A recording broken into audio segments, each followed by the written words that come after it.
It's a JK morning to everyone. Another loan, another day. Yes, another topic for today na makakatulong sa inyo para ma-improve ang inyong mga sarili, ma-improve yung ating pagtingin sa mga sitwasyon, lalong-lalo na kung isa kang commission-based na naghahanap buhay or freelancer or agent or advisor or loan consultant dito sa aming kumpanya sa JK Capital Finance Incorporated.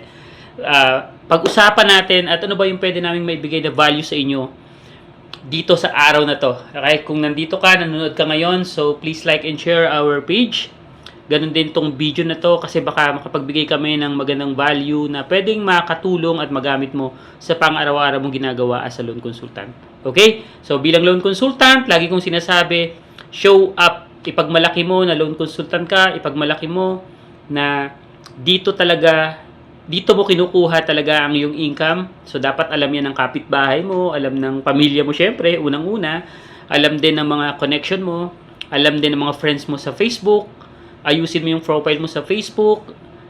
At least sana readable yung pangalan mo, madaling tandaan. Nag-post ka ng mga positivity at syempre ng product na binibenta mo.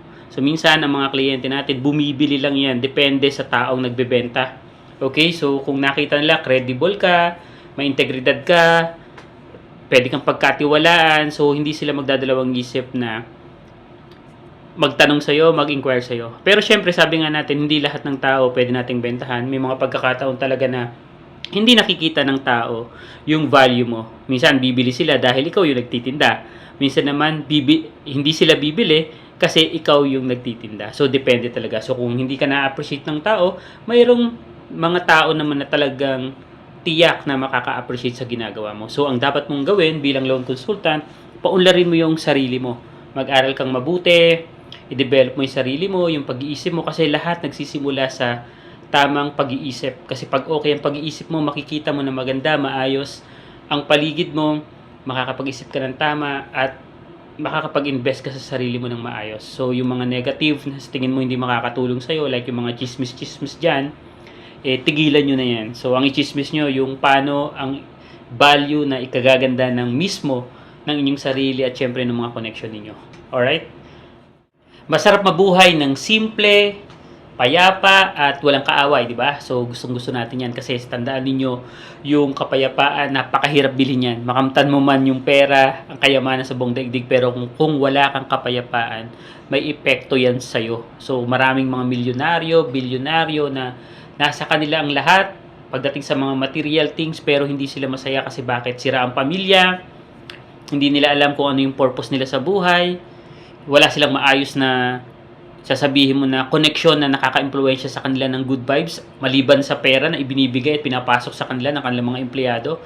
Pero yung talagang sasabihin yung peace of mind, mahirap yan. Okay? So minsan, tayo rin yung gumagawa ng problema natin sa buhay imbis na hindi tayo nai-involve sa mga problema, madalas nating pinapatulan. Kaya nga sabi ko, kung nakakakita ka ng post sa Facebook o social media, kung anumang platforms yung gamit mo at pinapatulan mo yan, minsan maganda intention mo pero dahil sa gusto mong i-connect yung sarili mo dun sa issue na nakita mo, nabasa mo, yan. Yun yung pagsisimula na ibabash ka. So hanggang sa ma-stress ka, ma-depress ka, at hanggang sa mawala ka na lang sa social media kasi ang sama-sama ng loob mo. So minsan tayo lang din yung gumagawa ng ganun. So pwede naman natin iwasan yung ganun. Pwede namang mag-read ka na lang.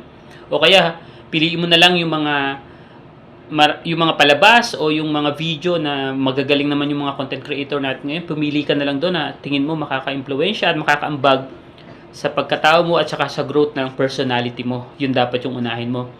Kasi sa ngayon, kailangan talaga habaan natin yung buhay natin. Okay, pilitin natin maging mahaba ang buhay natin, pero dapat makabuluhan. Kasi maikli nga lang ang buhay ng tao. So, enjoy natin.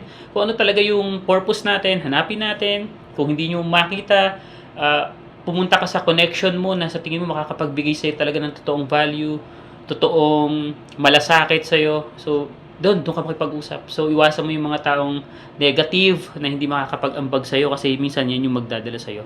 So, kung ikaw naman sobrang yaman mo na, okay, matuto ka rin magbahagi. Wala namang problema yon. Kasi tandaan nyo lang din na kapag ay laging nasa top, ang laging binabato syempre yung mga mabubunga. So, ikaw, kung isa ka sa mga tao, kinaiingitan ng tao, ibig sabihin mabunga ka, so normal yun. So handa mo rin yung sarili mo, wala namang masama dyan, as long na kaya mong dalhin. Pero kung hindi mo kayang dalhin, so seek advice dun sa mga taong tinuturing mo na talagang nagmamahal at nagmamalasakit sa'yo.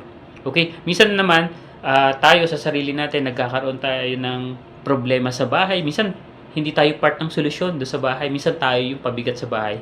Meron nga dyan akong ang tanda-tanda na, ayaw magtrabaho, ang tanda-tanda na, nasa bahay lang, nakatambay lang. So, ang payong ay nakakahadlang sa mga tao kapag tumigil ang ulan. Kung iahambing ko ito sa katapatan o yung tinatawag nating loyalty sa Ingles, natatapos ang loyalty o katapatan kapag wala ka ng pakinabang o tapos na ang kontrata mo. So para mapanatili mo yung sinasabi nating value ng isang tao, paunlarin mo lagi yung sarili mo. Minsan may mga kaalaman tayo na hindi na applicable sa ngayon. So kailangan i-upgrade mo rin yung mga dapat mong matutunan kasi nagbabago ang panahon at mismong yung pagbabago ay nagbabago din. Kaya dapat sumabay ka araw-araw at huwag mong gawing kompetisyon kung may mga nakasalamuha ka mga tao na mas magaling sa'yo. Gawin mo silang partner para mas umunlad pa ang sarili mo at syempre para makapagbigay ka rin ng value sa kanila.